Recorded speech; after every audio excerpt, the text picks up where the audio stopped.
Today, chill lang kami. Walang activity, walang lakad, pero syempre, hindi ibig sabihin, boring ang araw. Since sinisikap talaga namin bawasan yung screen time na Ellie, ngayong araw, nag-aya siya lumabas para bumili ng Lego. Unang gusto niya yung unicorn pero hindi pwede kasi pang 7 years old. Buti na lang may nahanap siyang pang 5. Ito na lang. After mamili, umuwi na sila. Sakto naman, oras na para mag-prepare ng dinner. 6 p.m. na dito sa Sweden pero tignan nyo naman sobrang liwanag pa. 10 p.m. pa lumulubog yung araw dito. Nag-start na magluto si Christian ng dinner. Sinasama na rin namin si Ellie sa mga gawaing bahay para matuto at hindi ma-bored.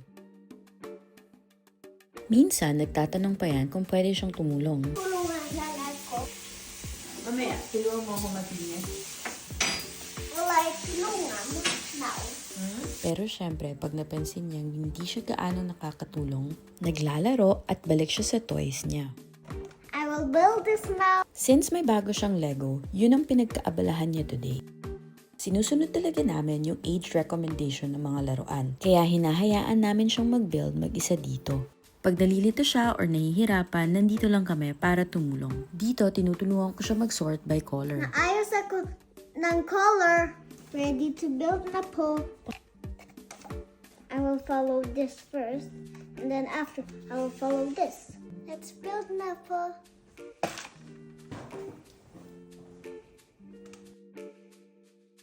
Need a good change. Tapos na yung tao. Ganyan. How is it done? Tapos na ako. Ito po yung yellow. Dito yung start. Dito iba kuliago.